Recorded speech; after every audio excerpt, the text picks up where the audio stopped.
Hello and welcome. My name is Paul Gouge and I work as a regulatory counsel in the Office of Medical Policy in the Center for Drug Evaluation and Research at the Food and Drug Administration. Today, I will present information about a new draft guidance that was recently released entitled Investigator Responsibilities, Safety Reporting for Investigational Drugs and Devices. We are soliciting comments on this draft guidance, and I will provide more information about how to submit comments at the end of this presentation. Here are the key areas that we'll look at today while introducing the new draft guidance. Before getting into the specifics of the draft guidance, we'll work through the IND safety reporting background. To do so, we'll start by providing a brief overview of the 2010 IND safety rule and of the previous guidances in this space. After the brief overview, we'll focus on the new draft guidance, Investigator Responsibilities, Safety Reporting for Investigational Drugs and Devices. The webinar will only discuss, in general terms, the content of the new draft guidance. We'll go over each of the sections found in the new draft guidance. However, our introduction to the new draft guidance will not be comprehensive. This webinar will not stand alone, but must be supported by reading the guidance. Before discussing the new draft guidance, we'll briefly discuss the IND safety reporting rule and give an overview of its content. In 2009, FDA published a procedural guidance that generally outlined the investigator's responsibilities for reporting unanticipated problems to the Institutional Review Board. This guidance applied to both drugs and to devices. This guidance was developed before the 2010 final rule on IND safety reporting. Next, we'll briefly discuss that rule. The final IND safety rule came into effect in March of 2011. You can find the rule at 21 CFR Part 312 for INDs and Part 320 for BA/BE studies. The rule codifies the requirement for expedited safety reporting under an IND. The requirements in the final rule were intended to improve the utility and the quality of safety reports, expedite and strengthen FDA's ability to review critical safety information, and better protect human subjects enrolled in clinical trials. The rule explains the requirement of sponsors conducting clinical trials under IND to report certain safety signals to FDA and clarifies investigator responsibilities in the process. In an effort to provide clarity, the rule revised some of the previous definitions and introduced the term suspected adverse reaction, defining that term to mean that there is a reasonable possibility that the drug caused the adverse event. Further, the rule sought to better define reasonable possibility in the context of whether or not there is a reasonable possibility of a causal relationship between the drug and the observed adverse event. Ultimately, the rule defined reasonable possibility to mean that there is evidence to suggest a causal relationship between the drug and the adverse event. Finally, the rule sought to direct the reporting toward more interpretable findings in an effort to decrease submission of uninformative safety reports. These next few slides will provide a very brief overview of the IND safety reporting requirements as established by that 2010 final rule. The rule lays out the requirements for IND safety reporting to FDA by the sponsor in 21 CFR 312.32. This portion of the rule covers the criteria for IND safety reporting, and it identifies both 7- and 15-day reports. Section 320.31d describes the provisions of safety reporting requirements for BA and BE studies. Section 312.64b lays out the reporting requirements of the investigator. The new draft guidance, and of course this webinar, focuses therefore on these requirements. In general, there are two timeframes applicable to IND safety reports: those that are required in 15 days and those that are required to be submitted within 7 days. These 15-day and 7-day timeframes apply to the sponsor and not to the investigator. We'll discuss investigator reporting timeframes later in this webinar. As seen here, there are 4 categories of adverse events that trigger the sponsor's responsibility to submit an IND safety report. Serious adverse events from bioavailability and bioequivalence studies not under IND also must meet the 15 or 7-day deadline. IND safety reports must be submitted to FDA within 15 days of the adverse reaction unless the adverse reaction was fatal or life-threatening. When the event is fatal or life-threatening, the report must be submitted to FDA within 7 days. Again, let me emphasize that these deadlines apply to the sponsor and not to the investigator.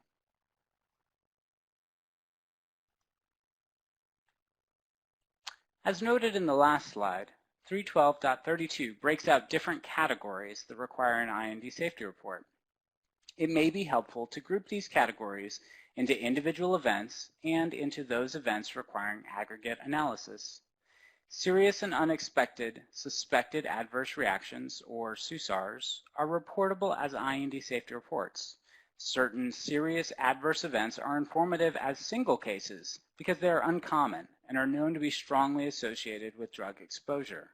The occurrence of even one case of such adverse events would meet the definition of suspected adverse reaction. Furthermore, a single occurrence, or more probably a small number of occurrences of a serious adverse event that is not commonly associated with drug exposure but is uncommon or even unlikely as a background event in the study population may also be informative. Besides these individual events, it could be that a serious and unexpected suspected adverse reaction is actually identified by aggregate analysis. For instance, such adverse reactions may be identified when an event occurs more frequently in a drug treatment group than in the control group. Sponsors, not investigators, are responsible for examining aggregate safety data overall and may be required to submit an IND safety report where such analysis reveals a finding that there is an increased rate of occurrence of serious adverse reactions. Finally, the sponsor must also report any findings from clinical, epidemiological, or pooled analysis of multiple studies or any findings from animal or in vitro testing that suggest a significant risk in humans exposed to the drug. As indicated previously, FDA published the 2012 final guidance to explain the 2010 final rule. It discusses IND safety reporting in depth and makes recommendations on when and how to submit a safety report. This 2012 guidance generally describes the investigator's responsibilities for reporting to both the sponsor and to the IRB. The new draft guidance incorporates the content from that 2012 final guidance, along with the content from the 2009 procedural guidance. In an effort to highlight distinctions between sponsor and investigator responsibilities, the guidances for sponsors and the investigators have been reorganized into 2 guidances that are now audience-specific. This new draft investigator guidance focuses on investigator responsibilities for safety reporting in clinical trials. Once the new sponsor draft guidance and the new investigator draft guidance are finalized, they will replace the 2012 final guidance and the 2009 guidance. Remember, until the new sponsor draft guidance and the new investigator guidance are finalized, the 2009 and 2012 final guidances remain in effect. Now that we've discussed some of the background, we'll focus specifically on the content from the new draft guidance, Investigator Responsibilities, Safety Reporting for Investigational Drugs and Devices. The new draft guidance for investigator responsibilities includes key definitions related to investigator reporting. Among these are adverse event, adverse reaction, and the definition of what is considered serious. Adverse event means any untoward medical occurrence associated with the use of a drug in humans, whether or not considered drug-related. Adverse reaction means any adverse event caused by the drug, whereas suspected adverse reaction means any adverse event for which there's a reasonable possibility that the drug caused the adverse event. For the purposes of IND safety reporting, Reasonable possibility means there is evidence to suggest a causal relationship between the drug and the adverse event. Serious is defined as an adverse event or adverse reaction resulting in death, a life-threatening adverse event, inpatient hospitalization, or prolongation of existing hospitalization, a persistent or significant incapacity or substantial disruption of the ability to conduct normal life functions, or a congenital anomaly or birth defect. For devices, the following definitions apply. An unanticipated adverse device effect, or UADE, means any serious adverse effect on health or safety or any life-threatening problem or death caused by or associated with a device if that effect, problem, or death was not previously identified in nature, severity, or degree of incidence in the investigational plan or application, including a supplementary plan or application, or any other unanticipated serious problem associated with a device that relates to the rights, safety, or welfare of subjects. Serious adverse effect, as that term is used in the definition of UADE, would be specific to the device and the study in which it is being used or tested. Life-threatening, require hospitalization, result in disability or permanent damage, result in a congenital anomaly or birth defect, or requires an intervention to prevent permanent impairment or damage.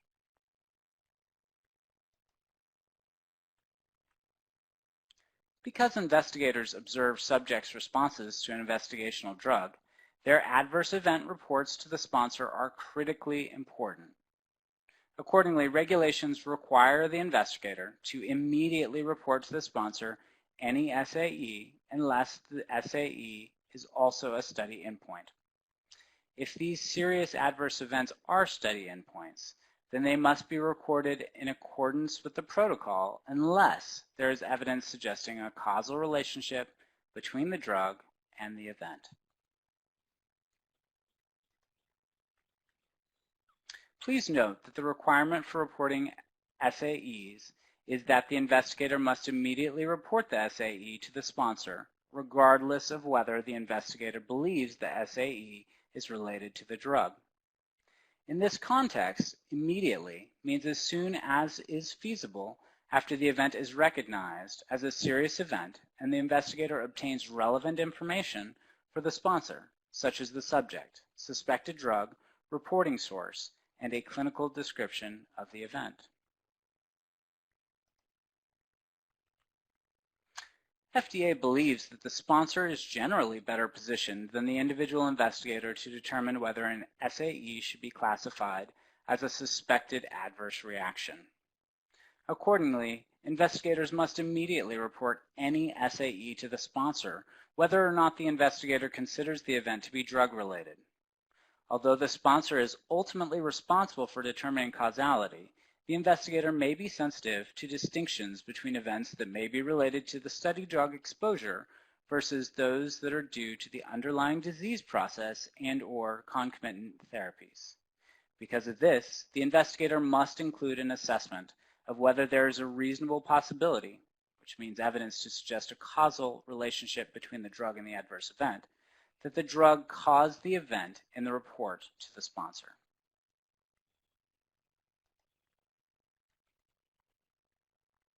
As mentioned previously, where trial endpoints meet criteria for serious adverse events, the investigator should report these as endpoints in accordance with the protocol, but not as SAEs to the sponsor, unless there is evidence suggesting a causal relationship between the drug and the event. For instance, death from anaphylaxis after exposure. SAEs meeting this criterion must instead be immediately reported to the sponsor. During the course of the investigation, the investigator may observe non-serious adverse events. The investigator must record non-serious adverse events and report them to the sponsor according to the timetable specified in the protocol. This will often be at regular intervals throughout the investigation. Under Section 312.66, investigators are required to promptly report to the IRB all unanticipated problems involving risk to human subjects or to others. It is critical to note that all IND safety reports are also considered unanticipated problems that must be reported to the IRB by the investigator. This means that it is necessary for the investigator to review all IND and IND-exempt BABE study safety reports. Any such report must be submitted to the IRB. Please note that FDA will not object if the IRB documents an alternative agreement specifying that the sponsor will submit IND safety reports to the FDA, investigator, and to the IRB. FDA does not expect an investigator to provide a duplicate report to the IRB if such an agreement is documented.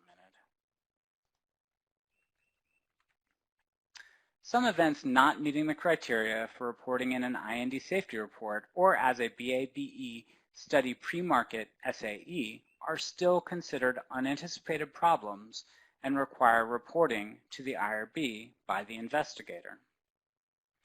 Some examples could include reports of medication errors, such as receipt of wrong dose or contaminated study medication, breach of privacy or confidentiality, such as disclosure of personally identifiable information, untimely destruction of study records, and other scenarios. Please note that such unanticipated problems could also include unexpected SAEs. Investigators should also be aware that IRB written procedures or institutional policy may require the investigator to submit to the IRB other AEs that do not meet the criteria for submission of an IND safety report. Investigators should be aware of any such procedures.